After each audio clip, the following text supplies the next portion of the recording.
며느리! 네 오늘이 무슨 날인지 모르느냐? 알고 있습니다, 어머니. 알고 있다면서 왜 상을 차리지 않았느냐? 죄송합니다, 어머니. 이유가 있느냐? 어머니, 그것은 그것은 변명에 불과하다. 하지만 어머니, 제발. 아니다. 그런 일이 있었단 말이냐? 생일날 아침 시어머니가 안채문을 박차고 나왔습니다. 며느리가 생일상을 차리지 않은 것이었지요. 마을 사람들은 수군거렸습니다. 아래 것들은 눈치를 살폈습니다. 시어머니의 눈에는 불꽃이 일었고 며느리는 무릎을 꿇은 채 고개를 숙이고 있었습니다. 그런데 시어머니가 며느리의 입에서 그 이유를 들은 순간 그 자리에서 무너지듯 주저앉아 대성통곡하고 말았습니다. 도대체 무슨 사연이었기에 오래 묵은 시어머니의 눈물이 그토록 쏟아진 것이었을까요? 오늘 이 이야기를 끝까지 들으신다면 여러분도 가슴 한켠이 뜨겁게 저려오실 것입니다. 힐링 야담을 찾아주셔서 깊이 감사드립니다. 구독과 좋아요는 사랑입니다. 충청도 산골 마을의 봄 기운이 간신히 돌아오던 어느 해 이른 봄이었습니다. 아직 산자락에는 눈이 녹지 않은 곳이 군데군데 남아 있었고 새벽 공기는 살을 애듯 차가웠지요. 까치가 울타리 위에 앉아 한두 차례 울고 날아갔고 달구는 소리가 멀고도 가깝게 마을 사이를 오가던 그런 아침이었습니다. 오씨 집안의 안채에서는 새벽 첫 딸기 울기도 전부터 부엌에 불이 켜졌더랍니다. 며느리 강씨가 부지런히 아궁이에 장작을 밀어넣고 있었던 것이지요. 그녀의 손은 이미 겨운에 갈라지고 텄으며 손가락 마디마다 동상 자국이 얼룩덜룩 남아 있었습니다. 그러나 강씨는 그 손으로 가마솥 뚜껑을 들어 올리고 솥 안에 물이 끓는지 확인하고 다시 나무를 다듬고 물을 길어 오기를 쉬지 않고 하였습니다. 강씨가 이 집에 시집 온 지 어느새 7년이 되었습니다. 7년이라는 세월이 얼마나 긴 것인지, 그 세월의 무게가 얼마나 무거운 것인지는 직접 살아낸 사람이 아니고서는 쉬이 알 수 없는 것이지요. 강씨는 21살에 이 집으로 왔습니다. 친정은 충청도 홍주고을의 몰락한 선비 집안이었더랍니다. 아버지는 학문은 높았으나 세상 물정을 몰랐고 어머니는 일찍 세상을 드셨습니다. 강씨는 막내딸로 자랐으되 집안이 기울자 먼저 위로 두 언니를 시집 보내고 본인은 혼기를 훌쩍 넘겨서야 이 산골 오씨 집안에 발을 들여놓게 되었습니다. 오씨 집안은 겉으로는 그리 나쁜 곳이 아니었습니다. 기와집은 아니었으나 초가로서는 제법 넓은 마당이 있었고 장독대도 크고 작은 항아리들이 줄지어 서 있었으며 봄이면 뒷곁에 심은 배추와 쑥갓이 파릇파릇 돋아나는 그런 살림이었지요. 남편 오씨는 성품이 나쁘지 않았으나 몸이 허약하였고 그 어머니, 즉 강씨의 시어머니 님씨는 마을에서 손꼽히는 강단 있는 여인이었습니다. 강단이 있다는 것이 때로는 어떤 의미인지 강씨는 시집 온 첫날부터 알아차렸습니다. 임씨는 54의 나이였고 그 눈빛은 여전히 살아있는 불씨처럼 번들번들하였습니다. 입성은 소박하되 항상 바르게 차려입었으며 아래 것들에게 흐트러진 모습을 보이는 법이 없었지요. 집안 살림을 쥐고 있는 것은 오로지 임씨의 손이었고 그 손이 허락하지 않으면 부엌 항아리 하나도 함부로 열리는 법이 없었습니다. 강씨는 처음부터 그 엄함 앞에서 몸을 낮추었습니다. 말대꾸 한 번 하지 않았고 눈 한 번 맞추려 들지 않았습니다. 새벽에 일어나 부엌불을 지피고 밥을 짓고 시어머니의 방 앞에 새순물을 갖다 놓고 아침상을 드리고 그리고 하루 종일 일하다가 밤이 되면 허리 한 번 펴지 못한 채 잠자리에 드는 것이 강씨의 일과였더랍니다. 마을 안악들은 혀를 찼습니다. 오씨 집 새 며느리 볼수록 딱하구먼. 저렇게 고운 얼굴에 저렇게 고생을 하니. 그러나 강씨 본인은 딱하다 여기지 않았습니다. 시집살이라는 것이 본래 그런 것이라 여겼고 몸이 힘든 것보다 마음이 무너지지 않도록 하는 것이 더 중요하다고 홀로 다짐하며 살았습니다. 임 씨는 엄한 사람이었습니다만 무조건 모진 사람은 아니었습니다. 그녀 또한 젊어서 시집와 고단한 세월을 보낸 여인이었지요. 남편을 일찍 여의고 홀로 아들 하나를 키워낸 사람이었습니다. 그 아들이 바로 강 씨의 남편 오 씨였는데 임 씨는 아들을 위해 모든 것을 바쳤다 해도 과언이 아니었더랍니다. 집안이 기울어갈 때도 임 씨는 허리를 굽히지 않았습니다. 손수 배를 짜고 나무를 팔고 품을 팔아가며 아들 하나를 먹이고 입혔습니다. 그 세월이 임 씨의 손마디를 굵게 만들었고 그 눈빛을 날카롭게 다듬었으며 그 입술을 굳게 닫히게 만들었지요. 그러니 임 씨가 며느리에게 엄한 것은 어쩌면 당연한 일이기도 하였습니다. 자신이 겪어온 것을 며느리도 겪어야 한다는 생각이 아니라 이 집안을 이어갈 사람이라면 그만한 단단함이 있어야 한다는 믿음에서 나온 엄함이었으니까요. 그러나 그 엄함이 때로는 지나쳤습니다. 강 씨가 아무리 잘해도 임 씨는 그것밖에 못하느냐는 표정을 거두지 않았습니다. 상을 드리면 국이 싱겁다 하였고 빨래를 하면 헹굼이 부족하다 하였으며 아침에 새순물을 가져다 드리면 물이 너무 뜨겁다거나 너무 차갑다 하였습니다. 강 씨는 그 어느 때도 대꾸하지 않았습니다. 예, 어머니.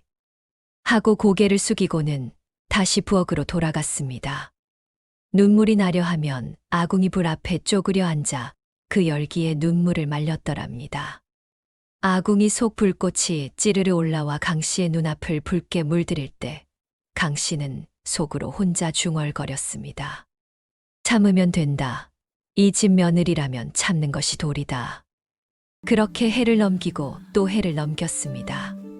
강 씨가 시집 온 지 3년이 지났을 무렵 남편 오 씨가 알아눕기 시작하였습니다. 처음에는 그저 감기 정도려니 하였습니다만 열이 쉬이 내리지 않았고 기침이 점점 심해졌으며 나중에는 음식도 제대로 넘기지 못할 만큼 쇠약해져 갔더랍니다. 마을 의원이 와서 진맥을 짚어보고는 고개를 절레절레 저었지요. 임 씨는 아들의 방 앞을 하루 종일 서성였습니다. 그 단단하던 여인의 눈가에 눈물이 맺혔다가 그것을 손등으로 획 닦고 다시 고개를 드는 것을 강 씨는 여러 차례 보았습니다. 강 씨는 남편 곁을 한시도 떠나지 않았습니다. 밤에는 남편 방문 앞에 앉아 꼬박 밤을 새웠고 낮에는 미음을 쏘어 조금씩 먹이고 약탕기를 달여시키고 드리고 하였습니다. 이웃 마을에 효험이 있다는 약초가 있다는 소문을 들으면 새벽에 홀로 산길을 걸어가 구해 오기도 하였지요. 그 산길이 얼마나 험했는지 모릅니다. 이른 봄의 고갯마루는 아직 얼음이 녹지 않은 돌들이 군데군데 도사리고 있었고 간밤에 내린 눈이 쌓여 발이 미끄러지기 일쑤였습니다. 강 씨는 집신 끝이 닳도록 그 길을 오가며 남편의 얼굴에 조금이라도 혈색이 돌아오길 빌고 또 빌었습니다. 하지만 하늘은 그 비름을 들어주지 않았습니다. 오 씨는 그해 가을 32살의 나이로 세상을 떠났습니다. 단풍이 산자락을 붉게 물들이던 어느 저녁 남편의 손이 강 씨의 손 안에서 천천히 식어갔습니다. 강 씨는 그 손을 두 손으로 꼭 감싸 쥔 채 오래도록 놓지 않았습니다. 눈물도 나지 않았습니다. 눈물보다 더 깊은 곳에서 가슴이 서걱서걱 무너지는 소리가 들려오는 것 같았지요.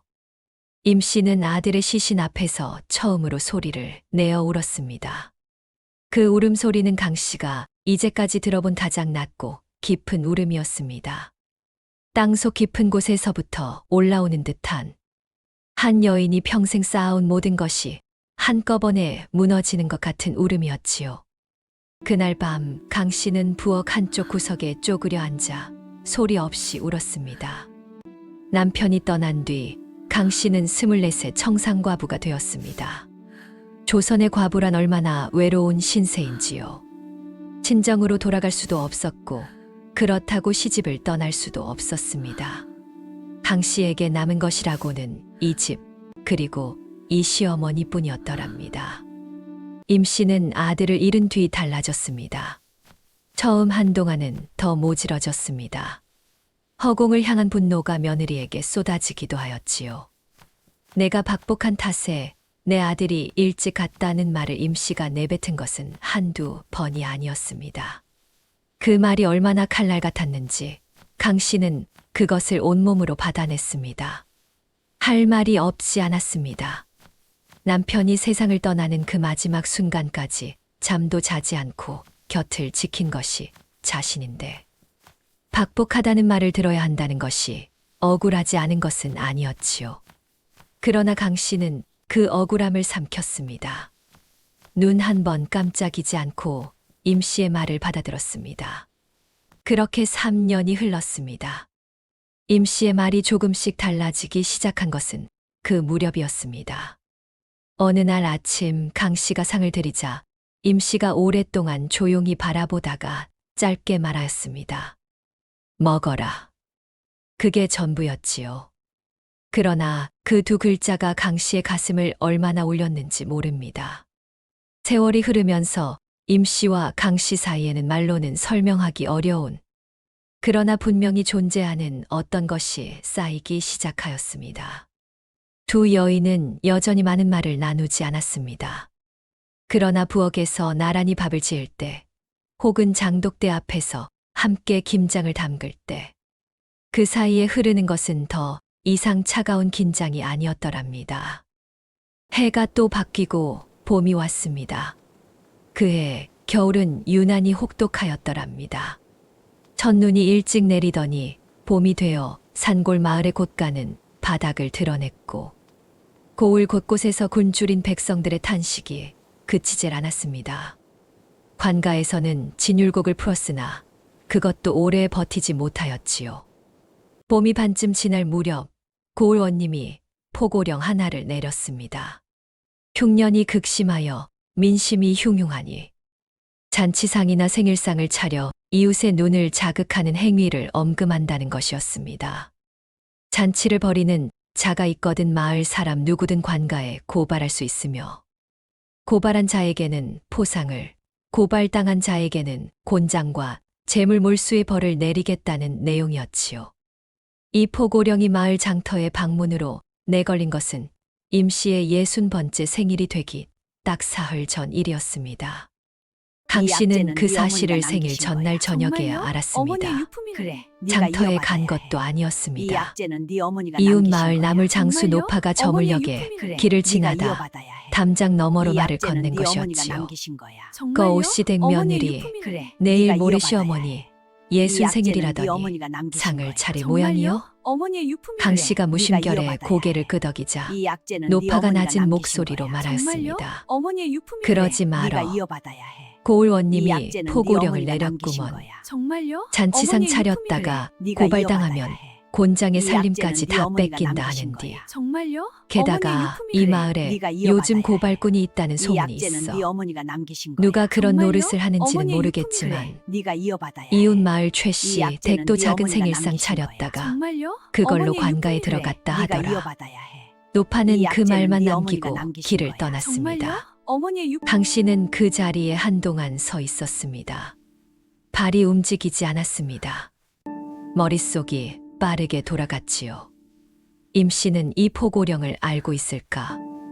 아마 모를 것이었습니다. 임 씨는 장터에 거의 나가지 않았고 마을 안악들과도 그리 어울리지 않았으니까요. 안다 해도 문제였습니다. 임 씨라면 내 집에서 내 생일 밥 한 그릇 먹는 것도 관가에서 막는단 말이냐 하며 기어이 상을 차리라고 할 것이 뻔하였지요. 그리고 이 마을에 고발꾼이 있다는 것. 강 씨는 그것이 무엇을 의미하는지 알았습니다. 이 마을에서 오씨 집을 곱지 않은 눈으로 보는 이가 없지 않았습니다. 남편을 일찍 잃고 청상이 된 며느리와 그 며느리를 데리고 사는 시어머니. 혹자는 그것을 안쓰럽다 하였고 혹자는 그것을 수상하다 여겼습니다. 생일상 냄새라도 담장 너머로 넘어가는 날이면 그 소문이 어디로 흘러갈지 알 수 없었지요. 강 씨는 그날 밤 오래도록 잠을 이루지 못하였습니다. 아궁이 불씨가 다 꺼진 부엌 바닥에 앉아 두 무릎을 끌어안은 채 생각하고 또 생각하였습니다. 임 씨에게 이 사실을 알려야 하는가? 알리면 임 씨는 분명 노할 것입니다. 그리고 그 노기로 상을 차리려 들 것입니다. 막으면 막을수록 임 씨는 더 고집을 부릴 것이었지요. 강 씨는 오 씨 집에서 7년을 살며 시어머니의 성품을 뼛속까지 알았습니다. 임 씨는 겁을 내어 물러서는 사람이 아니었습니다. 그렇다면 알리지 말아야 하는가? 알리지 않으면 임 씨는 아침에 일어나 생일상이 없는 것을 보고 노할 것입니다. 며느리를 꾸짖을 것이고 마을 사람들 앞에서 강 씨는 불효한 며느리가 될 것입니다. 그 수모를 감당해야 하지요. 그래도 강 씨는 눈을 감았습니다. 임 씨가 곤장을 맞는 것보다는 낫습니다. 임 씨가 살림을 몰수당하는 것보다는 낫습니다. 그 모진 세월을 버텨온 시어머니가 60번째 생일날에 관가 포졸에게 끌려가는 일만큼은 있어서는 안 되었습니다. 강 씨는 그렇게 결심하였습니다.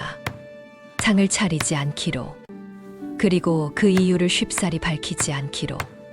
다만 이것 하나만큼은 미리 준비하였습니다. 포고령이 내려진 마당에도 마련할 수 있는 것들, 눈에 띄지 않게 소박하게. 미역을 항아리에서 꺼내 물에 불려두었고 쇠고기 작은 덩이를 헛간 깊숙이 감추어 두었으며 나물 몇 가지를 미리 볶아 찬압에 넣어 두었습니다. 이웃의 눈에 띄지 않도록 새벽 어둠 속에 홀로 그 일을 하였습니다. 임 씨의 생신날 아침, 강 씨는 부엌에서 혼자 무릎을 꿇고 앉아 시어머니를 기다렸습니다. 임 씨의 60번째 생일이 돌아왔습니다. 60이라 하면 조선 시절 여인으로서는 드물게 맞이하는 큰 나이이지요. 마을 사람들도 하나씩 아름아름 소문을 들었고 오 씨 집안에 잠시 온기가 돌아올 것이라 기대하였습니다. 그런데 그날 아침 안채 문이 열리고 임 씨가 마당에 나섰을 때 부엌에서는 아무런 기척도 들려오지 않았습니다. 밥 짓는 냄새가 나지 않았습니다. 미역국 끓이는 냄새도 없었지요. 생일상을 준비하는 찰그랑거리는 소리도 없었습니다. 마당은 텅 비어 있었고 장독대 앞에도 뒷곁에도 사람 기척이 없었습니다. 임 씨의 눈썹이 천천히 위로 올라갔습니다. 부엌 문을 열었습니다. 부엌 안에 강 씨가 있었습니다. 무릎을 꿇고 앉은 채 두 손을 가지런히 무릎 위에 얹고 고개를 숙이고 있었지요. 아궁이에는 불씨조차 남아있지 않았습니다. 솥에는 물 한 방울 올라와 있지 않았습니다. 임 씨는 한동안 말이 없었습니다. 그 눈빛이 무엇을 담고 있었는지는 보는 이에 따라 달랐을 것입니다. 분노인지 당혹인지 아니면 그 둘이 뒤엉킨 무언가인지. 그러다 임 씨가 입을 열었습니다. 며느리. 목소리는 낮았습니다. 그러나 그 낮음 속에 오랜 칼날이 들어 있었지요. 내 오늘이 무슨 날인지 모르느냐. 강 씨는 고개를 숙인 채 조용히 대답하였습니다. 알고 있습니다, 어머니. 알고 있다면서 왜 상을 차리지 않았느냐. 부엌 안에 잠시 침묵이 흘렀습니다. 바람이 문틈 사이로 들어와 강 씨의 머리카락을 살짝 건드리고 지나갔습니다. 강 씨는 그 바람에도 고개를 들지 않았습니다. 그때 마당 너머에서 인기척이 들려왔습니다. 이웃집 아낙한 씨가 담장 너머로 고개를 내밀었습니다. 그 뒤로 박 씨, 그 뒤로 또 몇몇 마을 여인들이 슬금슬금 모여들었지요. 소문은 새벽 바람보다 빠른 법이라 오시지. 며느리가 시어머니 생일상을 차리지 않았다는 말이 어느새 마을 안에 퍼져 있었습니다. 수군거림이 담장 너머에서 들려왔습니다. 아이고, 저 며느리 봐라. 제 아무리 과부 신세라 해도 어떻게 시어머니 생일상을 안 차리노. 그러게 말이야. 저 시어머니가 그래도 그 시절에 며느리 봐가며 살았는데 불효도 저런 불효가 없지. 그 말들이 부엌 안까지 들려왔습니다. 강 씨는 여전히 고개를 숙인 채였습니다. 임 씨의 얼굴이 굳어졌습니다. 마을 사람들 앞에서 이런 꼴을 당하게 된 것이 분하기도 하고 며느리가 원망스럽기도 하였을 것입니다. 임 씨가 다시 물었습니다. 이유가 있느냐? 그 물음이 떨어지자 강 씨는 처음으로 천천히 고개를 들었습니다. 그 눈빛을 보고 임 씨는 잠시 멈추었습니다. 강 씨의 눈은 붉어 있었습니다. 밤새 울었거나 아니면 밤새 무언가를 참아온 사람의 눈이었지요. 그러나 그 눈 속에는 두려움이 없었습니다. 억울함도 없었습니다. 오히려 그 눈 속에는 임 씨가 한 번도 본 적 없는 어떤 단단하고 조용한 것이 담겨 있었습니다. 강 씨가 입을 열었습니다. 어머니, 어머니 제발 제 사정 좀 강 씨의 들어주세요. 목소리는 떨리지 너무 많아서 않았습니다. 멈출수라요. 낮고 맑고 어머니 제발 제 사정 조용하였습니다. 좀 들어주세요. 제가 오늘 생일상을 너무 차리지 많아서 않은 것은 멈출수라요. 불효를 하려 한 것이 어머니 아닙니다. 제발 제 사정 좀 들어주세요. 임 씨는 대꾸하지 너무 많아서 않았습니다. 멈출수라요. 그저 강 씨를 어머니 바라보았지요. 제발 제 사정 좀 사흘 들어주세요. 전 고을원님께서 너무 많아서 포고령을 멈출 수라요. 내리셨습니다. 강 씨의 어머니, 목소리는 제발 제 사정 좀 여전히 들어주세요. 낮고 조용하였으나 너무 많아서 그 안에 멈출 실린 수라요. 것은 무거웠습니다. 어머니 흉년이 제발 제 사정 좀 심하여 들어주세요. 백성들 사이에 잔치상이나 많아서 생일상을 멈출 수라요. 차리는 것을 엄금한다 어머니 하셨습니다. 제발 제 사정 좀 들어주세요. 차리는 자가 있으면 너무 마을 많아서 누구든 멈출 수라요. 관가에 고발할 수 있으며 어머니 고발당한 제발 제 자는 사정 좀 들어주세요. 곤장과 재물 몰수의 너무 벌을 많아서 받는다 멈출 수라요. 하였지요. 부엌 안이 순간 어머니 제발 제 사정 좀 굳어버렸습니다. 들어주세요. 임 씨의 많아서 눈빛이 멈출 흔들렸습니다. 그러나 강 어머니 씨는 제발 제 사정 멈추지 좀 않았습니다. 들어주세요. 어제 너무 많아서 저물녘에 멈출 수라요. 이웃 마을 나물 장수 노파에게 어머니 들었습니다. 제발 제 사정 좀 들어주세요. 이 마을에 요즘 너무 고발꾼이 많아서 멈출 있다 수라요. 하였습니다. 이웃 어머니 마을 최 제발 제 씨 사정 좀 댁도 작은 들어주세요. 생일상 차렸다가 너무 많아서 관가에 멈출 수라요. 고발되어 끌려갔다 하더이다. 어머니 제발 제 사정 좀 강 들어주세요. 씨는 잠시 숨을 고르고 너무 많아서 멈출 계속하였습니다. 수라요. 어머니께 어머니 말씀드리면 제발 제 사정 좀 어머니께서는 들어주세요. 내 집에서 너무 많아서 내 생일 멈출 밥 한 수라요. 그릇 먹는 것도 막느냐 하시며 어머니 제발 제 사정 좀 기어이상을 들어주세요. 차리실 것이라 너무 많아서 생각하였습니다. 멈출 수라요. 어머니의 성품을 제가 어머니 모르지 제발 제 사정 않으니까요. 좀 들어주세요. 담장 너머 너무 마을 많아서 안악들의 멈출 수라요. 수군거림이 뚝 끊겨 어머니 있었습니다. 제발 제 사정 좀 들어주세요. 언제부터인가 모두 숨을 너무 죽이고 많아서 멈출 수라요. 이쪽을 바라보고 있었던 것이지요. 어머니 제발 제 사정 그래서 좀 저는 들어주세요. 차라리 제가 불효한 너무 며느리가 많아서 되기로 멈출 수라요. 하였습니다. 마을 사람들 어머니 제발 제 앞에서 사정 욕을 좀 먹는 들어주세요. 것은 저 혼자 너무 감당하면 많아서 되는 멈출 일이지만 어머니께서 어머니 곤장을 제발 제 사정 좀 맞으시거나 들어주세요. 이 집 살림을 너무 몰수당하시는 많아서 것은 멈출 수라요. 제가 감당할 수 없는 어머니 일이었으니까요. 제발 제 사정 좀 들어주세요. 강 씨가 허리를 더 깊이 너무 많아서 멈출 숙였습니다. 수라요. 어머니, 저는 어머니 이 제발 댁에 제 사정 시집 온 좀 들어주세요. 첫날부터 너무 어머니께 많아서 드릴 멈출 수 있는 수라요. 것이 없는 며느리였습니다. 어머니 제발 제 사정 가져온 좀 것도 들어주세요. 없었고 내세울 너무 것도 많아서 멈출 없었습니다. 수라요. 그러나 오늘 이 어머니 하루만큼은 제발 제 사정 좀 들어주세요. 제가 드릴 수 있는 것이 딱 너무 하나 많아서 멈출 있었습니다. 수라요. 강 씨가 고개를 들어 어머니, 임 제발 제 씨를 사정 좀 바라보았습니다. 너무 어머니께서 많아서 아무 멈출 탈 수라요. 없이 이 생일날을 보내시도록 제발 제 사정 지켜드리는 좀 들어주세요. 것이었습니다. 너무 그것이 많아서 멈출 오늘 수라요. 제가 상을 차리지 않은 이유입니다. 어머니 제발 제 사정 좀 말이 들어주세요. 끝났습니다. 너무 많아서 부엌 멈출 안이 수라요. 조용하였습니다. 담장 어머니, 너머의 제발 제 사정 좀 수군거림도 들어주세요. 어느 순간 너무 뚝 많아서 끊겨 멈출 있었습니다. 마을 안악들이 어머니, 제발 제 언제부터인가 사정 좀 숨을 들어주세요. 죽이고 이쪽을 너무 바라보고 많아서 있었던 멈출 것이지요.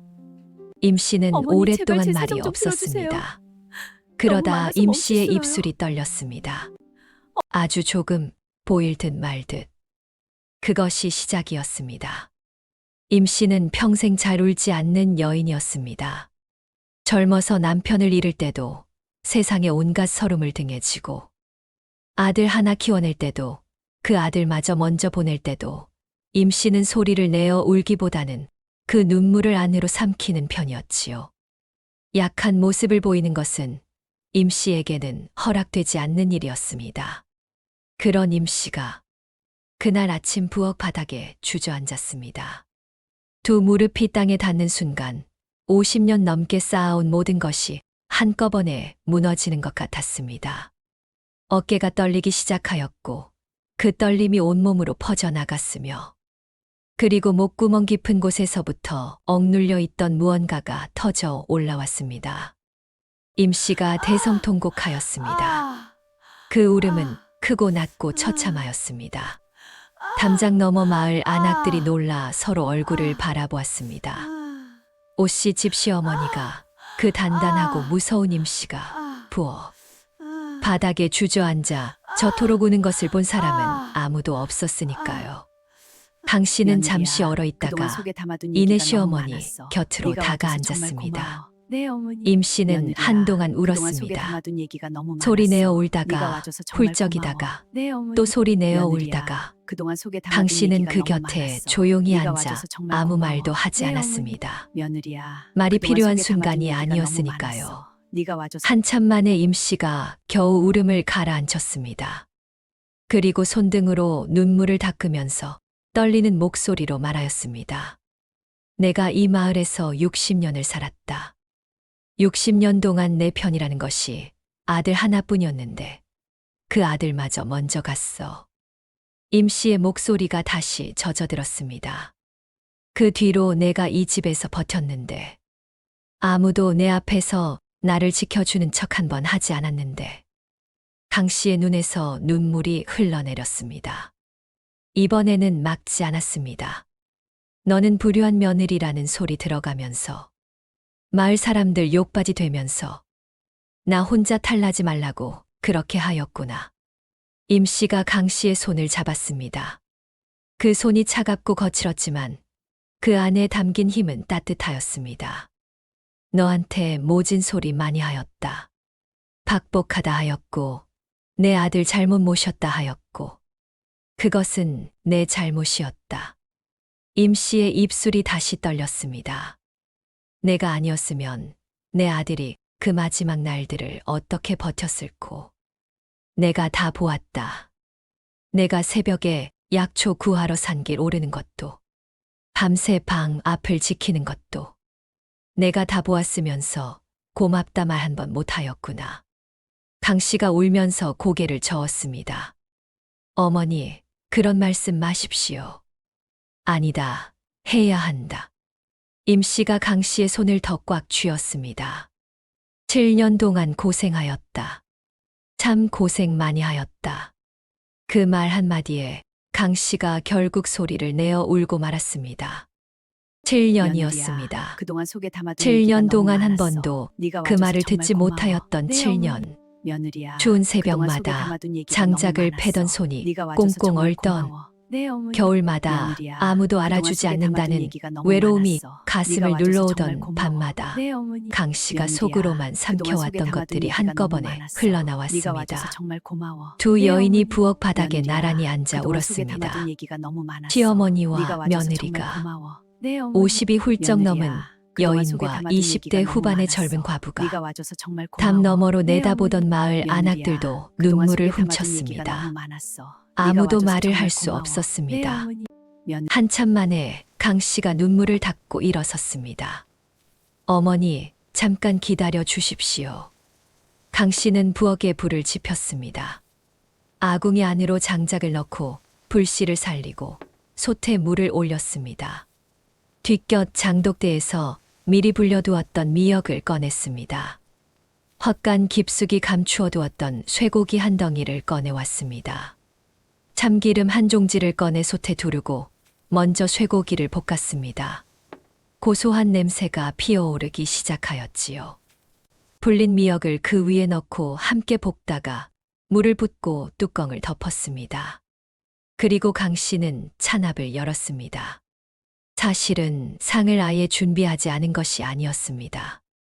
포고령이 내린 마당에도 강 씨는 눈에 띄지 않도록 미리 여러 가지를 마련해 두었더랍니다.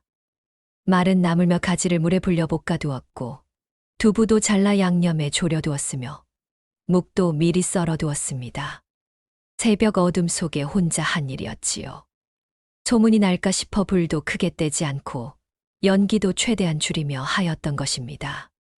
국이 끓으면서 구수한 냄새가 마당 안 가득 퍼져나갔습니다. 임 씨는 안채 마루에 걸터 앉아 그 냄새를 맡았습니다. 눈이 아직 붉어 있었지만 그 얼굴에는 무언가 오랫동안 굳어있던 것이 녹아내리는 것 같은 표정이 담겨 있었습니다. 마을 안악들은 하나둘 돌아가지 않고 머물렀습니다. 한 씨가 슬며시 담장 안으로 발을 들였고 다른 이들도 조심조심 따라 들어왔지요. 누군가는 자기 집에서 묵은지를 가져왔고 누군가는 달걀 몇 개를 들고 왔습니다.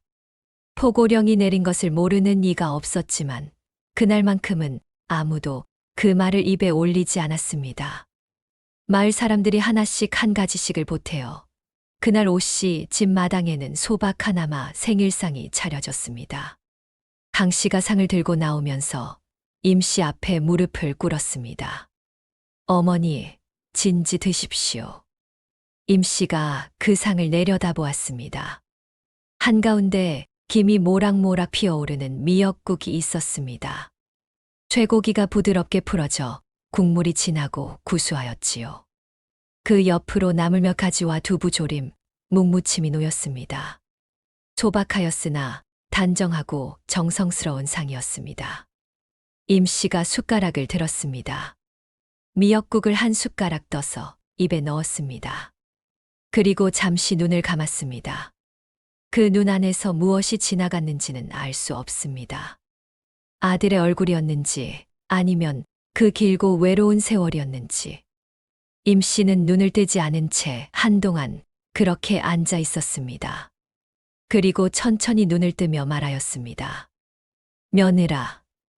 예, 어머니. 앉아라. 같이 먹자.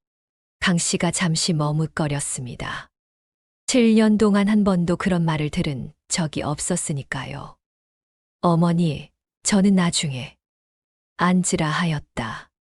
강 씨가 자리에 앉았습니다. 임 씨가 직접 국을 한 그릇 더 담아 강 씨 앞에 밀어놓았습니다.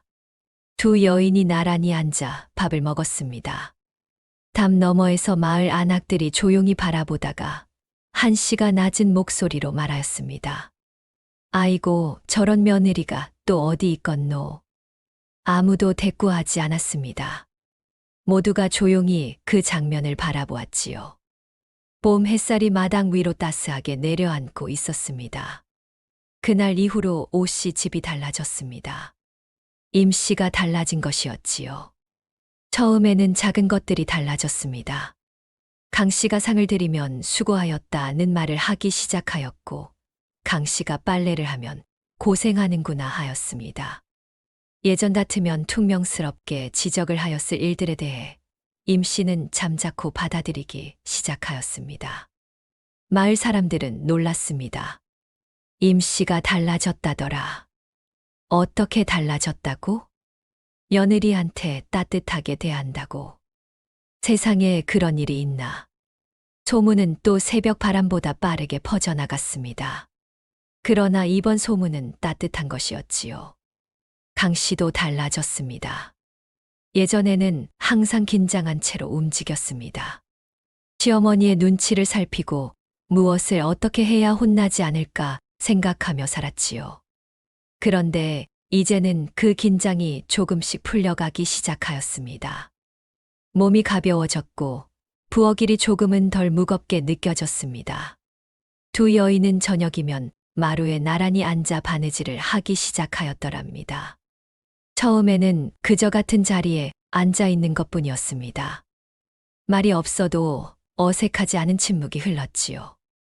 그러다 임 씨가 먼저 말을 꺼냈습니다. 며느라, 친정 한 번 다녀오너라. 시집 오고 한 번도 못 갔지 않느냐. 강 씨가 깜짝 놀랐습니다. 어머니, 괜찮으십니까? 내가 혼자 못 살 것 같으냐. 걱정 말고 다녀와라. 강 씨의 눈에 눈물이 차올랐습니다. 어머니, 감사합니다. 임 씨가 무뚝뚝하게 고개를 돌렸습니다.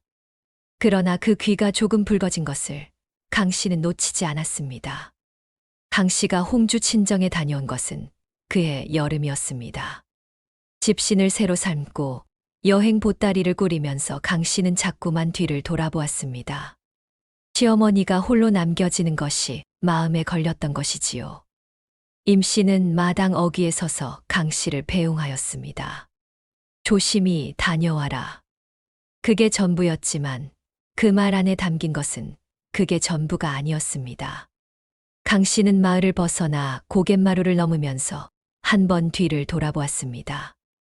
멀리 오씨 집 초가 지붕이 보였고 그 앞에 작게 서 있는 임 씨의 모습이 보였습니다. 아직 그 자리에 서 있었습니다. 강 씨는 얼른 고개를 숙여 절을 올렸습니다. 임 씨가 그것을 보았는지는 모르지만 홍주 고을은 멀었습니다. 이틀을 걸어야 하는 길이었지요. 나루터를 건너고 장터 옆 주막에서 하룻밤을 묵고 다시 이튿날 길을 나서야 하였습니다. 주막밥이 너무 싱거워서 강 씨는 밥 한 덩이를 억지로 삼키며 내일 길을 생각하였습니다. 친정에 도착하였을 때 아버지가 문 앞에 서 있었습니다. 많이 늙어 있었습니다. 허리가 굽고 머리칼이 휘어 있었으며 눈빛은 여전하였으나 발걸음이 느렸습니다. 강 씨를 보더니 잠시 멈추었다가 말 없이 돌아서서 방 안으로 들어갔습니다. 눈물을 감추려는 것이었지요. 강 씨는 아버지 뒤를 따라 들어가 무릎을 꿇고 절을 올렸습니다. 아버지, 불효달이 왔습니다. 아버지는 헛기침을 몇 번 하다가 말하였습니다. 그래, 왔느냐? 잘 지냈느냐? 예, 아버지. 시집에서 고생은 하지 않느냐? 강 씨가 잠시 멈추었다가 대답하였습니다. 고생이 없다 하면 거짓말이겠지만 이제는 괜찮습니다. 아버지가 그 말을 듣고 잠시 강 씨를 바라보다가 말하였습니다. 얼굴이 맑구나. 그 말이 강 씨의 가슴에 따뜻하게 내려앉았습니다. 닷새 동안 친정에 머물렀습니다. 아버지와 나란히 마당에 앉아봄 햇살을 쬐기도 하고 오래된 서책을 함께 들여다보기도 하고 어머니 산소에 다녀오기도 하였습니다. 어머니 산소 앞에서 강 씨는 오래 앉아 있었습니다. 어머니, 소녀가 왔습니다. 잘 있었습니까? 바람이 산자락을 타고 내려왔습니다. 풀내음이 코끝에 스쳤지요. 강 씨는 눈을 감고 그 바람을 느꼈습니다. 어머니, 시어머니께 생신날 욕을 들을지언정 소녀가 지켜드렸습니다. 그것으로 대성통곡을 하셨습니다. 소녀도 따라 울었습니다. 강 씨의 눈에서 눈물이 흘렀습니다. 조용히, 소리 없이. 잘 계십시오. 어머니, 소녀는 잘 있겠습니다.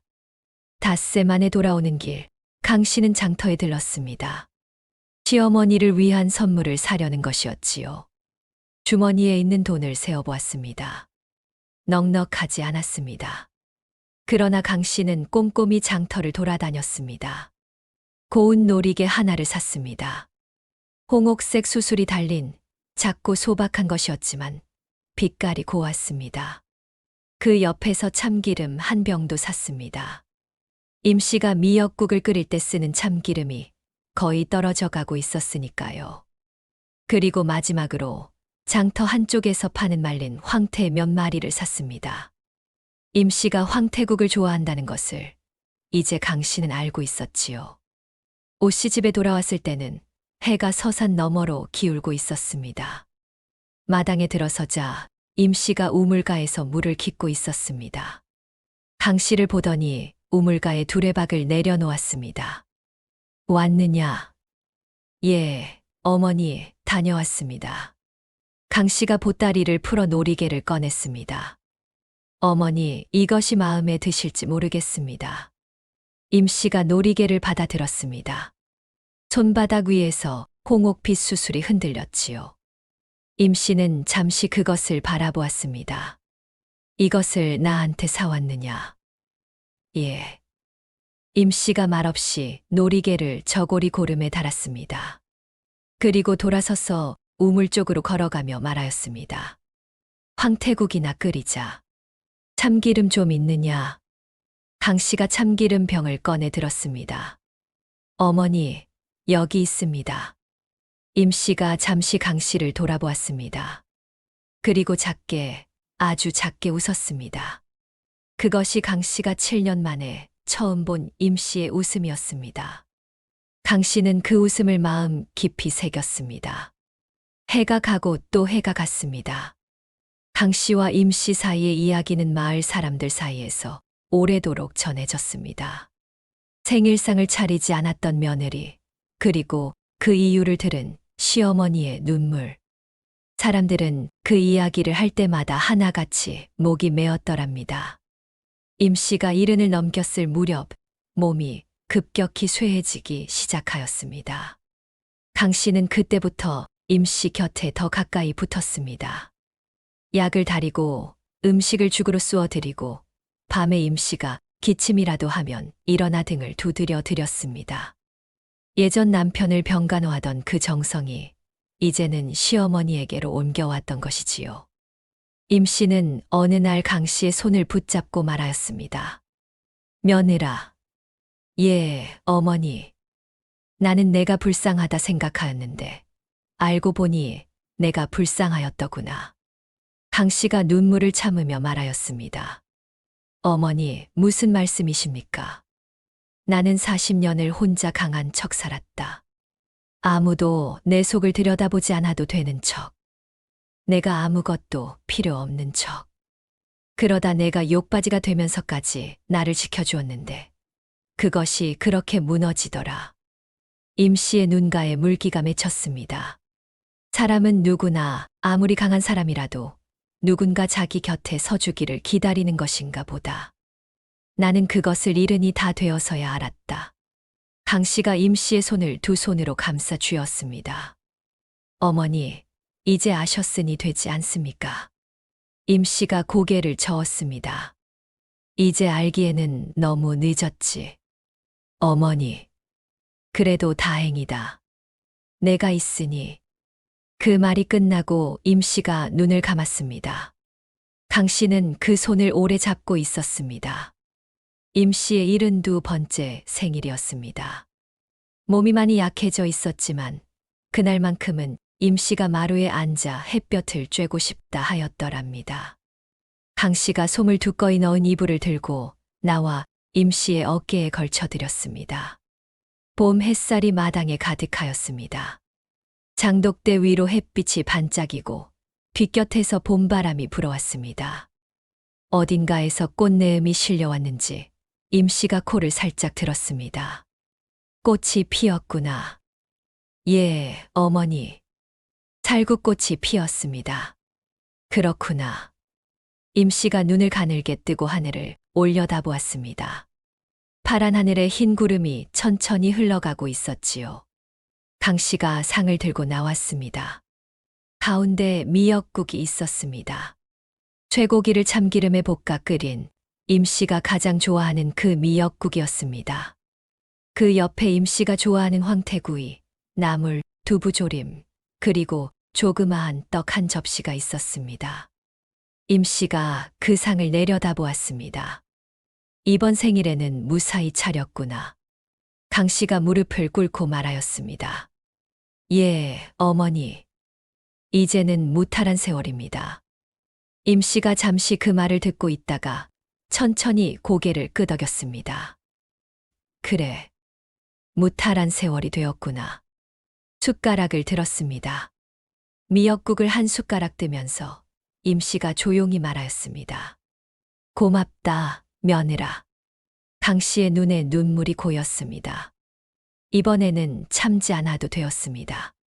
마당으로 봄바람이 불어와 강 씨의 눈가를 스쳤고 눈물이 살짝 말라들었습니다. 두 여인이 마루에 나란히 앉아 봄 햇살 아래서 밥을 먹었습니다. 그것이 임 씨의 마지막 생신이었습니다. 임 씨는 그해 가을 고요히 눈을 감았습니다. 강 씨의 손을 잡은 채로 그 손 위로 따뜻한 볕이 들어와 있었더랍니다. 임 씨가 세상을 떠난 뒤 강 씨는 3년 동안 상복을 입었습니다. 마을 사람들이 수군거렸습니다. 친어머니도 아닌 시어머니를 위해 3년 복을 입는 며느리가 어디 있느냐 하고요. 그러나 강 씨는 개의치 않았습니다. 어머니셨으니까요. 그것이 강 씨의 대답이었습니다. 임 씨의 산소에는 봄이면 진달래가 피고 여름이면 풀이 우거졌습니다. 강 씨는 철마다 그곳에 가서 풀을 뽑고 재물을 올리고 미역국 한 그릇을 상 위에 두었더랍니다. 바람이 불어올 때마다 강 씨는 그 바람 속에서 임 씨의 목소리를 들었습니다. 고맙다, 며느라. 그 목소리가 얼마나 따뜻하였는지 강 씨는 그 목소리가 들릴 때마다 눈물이 났습니다만 그것은 슬픈 눈물이 아니었습니다. 오래 쌓인 세월의 무게가 그리고 끝내 이루어진 따뜻한 마음이 눈물이 되어 흘러내리는 것이었습니다.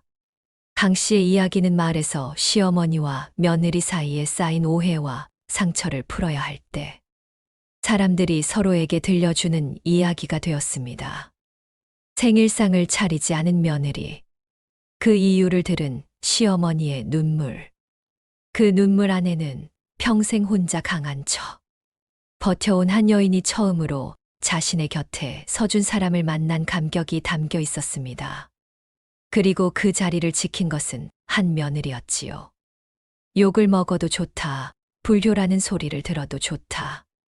오직 시어머니 하나가 탈 없이 그 생일을 넘기도록 하겠다는 마음으로 참 작은 결심이었습니다. 그러나 그 작은 결심이 50년 넘게 굳어있던 한 여인의 마음을 녹인 것이었습니다. 사람은 누구나 아무리 단단하고 강해 보여도 누군가 자기 곁에 말없이 서주기를 기다리는 법이옵니다. 그것이 어른이어도 시어머니여도 오래된 어른이어도 마찬가지이지요. 강 씨가 한 일은 대단한 것이 아니었습니다. 화려한 생일상을 차린 것이 아니었습니다. 다만 단 한 번 시어머니가 욕먹고 호 매맞고 재산 뺏기는 일만큼은 내가 맡겠다고 혼자 무릎을 꿇고 앉아 있었을 뿐이지요. 그 마음 하나가 50년 묵은 외로움을 녹였습니다. 우리 주변에도 그런 이가 있지 않겠습니까? 늘 강한 척, 괜찮은 척, 아무것도 필요 없는 척 살아가지만 사실은 누군가 한 번쯤 곁에 와 서주기를 기다리는 사람이 오늘 그 사람에게 조용히 다가가시는 것은 어떻겠습니까? 말 한마디가 필요 없을 수도 있습니다. 그저 그 곁에 서 있어 주는 것만으로도 누군가의 50년 묵은 얼음을 녹일 수 있을 것입니다. 오늘 이야기 끝까지 함께 해주셔서 진심으로 감사드립니다. 이 이야기가 마음에 남으셨다면 주변에 한 분께 전해주시는 것만으로도 큰 힘이 됩니다. 그리고 아직 구독을 하지 않으셨다면 조용히 구독 버튼 한번 눌러주시면 더 많은 이야기를 함께 나눌 수 있겠습니다. 다음 이야기에서 또 뵙겠습니다.